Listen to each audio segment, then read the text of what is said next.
Marijuana, pot, weed, grass, cannabis.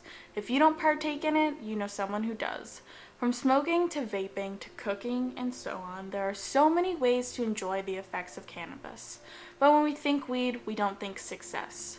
Weed has long been characterized by a stoner-like caricature we've seen in movies or on TV, like Cheech and Chong, Pineapple Express, Half-Baked, or Workaholics. Young men of little responsibility and even less drive, with a love for tie-dye and a propensity for recklessness. When we look at women smoking pot in the media, we have a hyper-sexualized girlfriend who doesn't have her own weed, such as Mila Djokovic in Dazed and Confused. The accepted because she's a performer, like Lady Gaga, Miley Cyrus, or Rihanna. The average stereotype flipped on its head, a pair of stoner BFFs with dead-end careers, aka the characters of Broad City.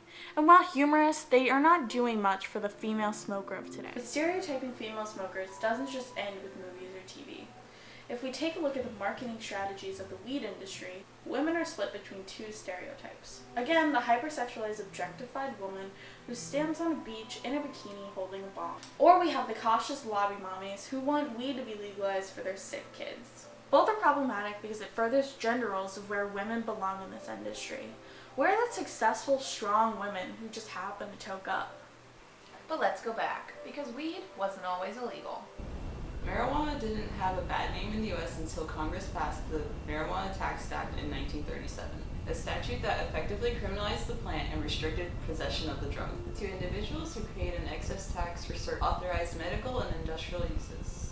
In 1951, Congress classified marijuana as a narcotic drug, and in 1970, the Controlled Substances Act classified it as Schedule 1. Throughout the 80s and 90s, you saw the war on drugs start and the pushback to legalize marijuana for medical reasons. As in 2016, we have 4 states with legal recreational marijuana usage and 23 states plus DC with medical marijuana usage. In the next term, it's predicted 11 more states could legalize recreational use. Marijuana itself is matriarchal.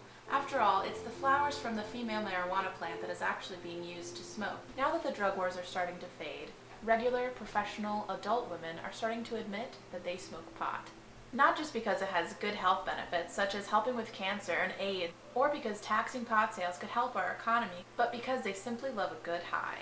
Until recently, most women have not been open about their marijuana usage. Some simply hide their use because it's illegal. But women with children are hesitant to talk about it because their kids could be away from them. Some women claim to feel judged or seen as less than the ideal women if they're open about their marijuana usage. Women feel enormous pressure to keep our appetites and desires for pleasure to ourselves. Every aspect of getting stones is banned from women's psyche, relaxing, eating, and feeling pleasure. It goes back to dated ideas about female sexuality. Orgasms aren't ladylike, so why would women want to have them? Since women are still working diligently to be taken seriously in the workplace, however disheartening that may be, perhaps we're afraid of aligning ourselves with a culture so strongly associated with the munchies and relaxation. In a world where drug testing is still a commonplace work requirement and mandatory minimums for pot possession could land you in prison for up to 3 years, it's a scary world in which to expose yourself. Yet as scholars are growing more concerned about the rising rates of female alcohol abuse, some women are defending marijuana as a healthier, less harmful, more natural, less addictive source of relief for pain and anxiety. In an article written by Simone Fisher, she writes, "As the push for the legalization of marijuana continues, it is vital that marijuana users are diversely depicted in order to show the commonality of marijuana through a multitude of experiences. Women or men, trans or cis, people of color, gay, lesbian, bi, or straight, and people from all social classes. There is true diversity among marijuana lovers.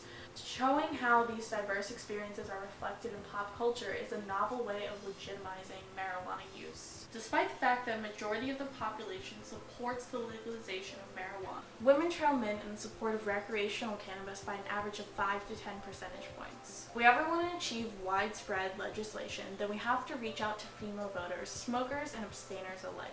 Women are the largest group of voters and the single most important demographic to ending prohibition.